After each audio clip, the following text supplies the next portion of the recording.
Samantala, maging ang mga nagtitinda sa Navotas Fishport, aminadong nahirapan sa isinagawa nilang fish holiday. Tingin ng mga maliliit na fish trader at tila panggigipit daw sa kanila ang mga pagbabago sa ilang probisyon ng Fisheries Code. Paliwanag naman ng Bureau of Fisheries and Aquatic Resources o BFAR, ginawa ang naturang batas para sugpuin ang iligal na pangingisda at protektahan ang karagatan. May report si Sherry Ann Torres. Aminado ang mga nagtitinda ng isda sa Navotas Fishport, maging sila nahirapan sa isinagawang fish holiday bilang protesta sa Republic Act 10654. Ito yung batas na nagpapabigat ng parusa at naghihigpit laban sa illegal at unregulated na pangingisda. Siyempre medyo walang kita, 2 araw. Lalo pag may estudyante ka, siyempre walang ipapababaon araw-araw. Matumal eh. Kailangan alalay lang. Pag hindi ka nag-alalay, bankrupt ka.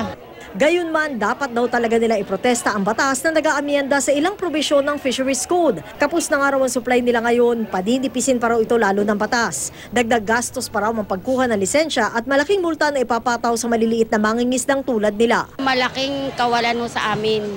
Kung maaari nga ho tulad nung dati na libreng kahit saan pumunta.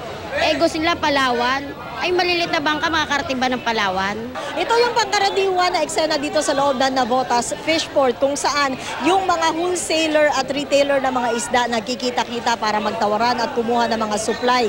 Ganito yung kalakalan dito na nagtatagal hanggang alas 2 ng hapon. Pero 2 araw na nagkaroon ng fish holiday dito, kaya sabi ng mga tindera at mga seller din dito, wala talagang nangyaring kalakalan noong nakaraang 2 araw, kaya halos lugi talaga sila. Gayunman, magpapatuloy raw ang ganito aksyon hanggat hindi sila pinapakinggan ng BFAR.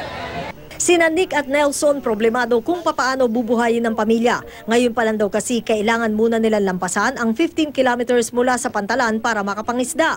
Pero itinataob naman daw na malalaking alon ang maliliit nilang bangka. Hindi rin daw sila makalapit sa Pantalan dahil huhulihin sila. Mga carrier, mga pampasahero, mga barkong malalaki, diyan po dumadaan. Doon po pwede kami mamalakayan raw. Sa halos 2 kilometro lang. Sa inyong binigay ng Panginoon Diyos ang karunungan, dapat tulungan nyo kami, gamitin nyo sa wasto at tama. Ayaw po namin ay talarangan ng pangisda, pilit namin tinataguyod ang kinabukasan ng aming mga anak. Pero anong ginagawa nila? Unti-unti nilang kinikit ng kinabukasan ng aming mga anak. Paliwanag ng Bureau of Fisheries and Aquatic Resources o BFAR, ginawa ang naturang batas para sugpuin ang iligal na pangingisda at protektahan ang maliliit na mangingisda.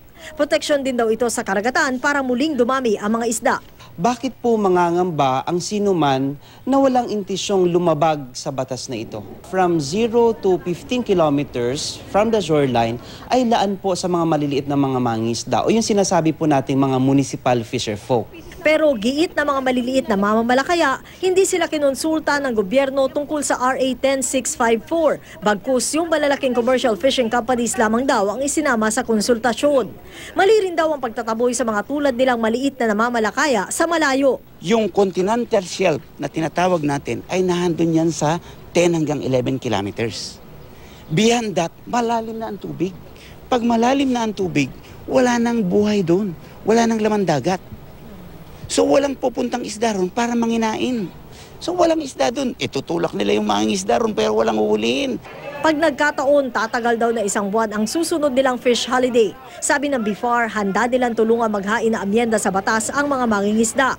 Pero kung itutuloy daw nila ang 1 buwang fish holiday, hindi lang naman po sa marine fisheries nanggagaling yung ating mga isda, meron din po tayo sa aquaculture. At kung may mga pagkakataon po na nagkakaroon ng ganitong mga sitwasyon, may iba pong alternatibong pinagkukuhanan ng supply.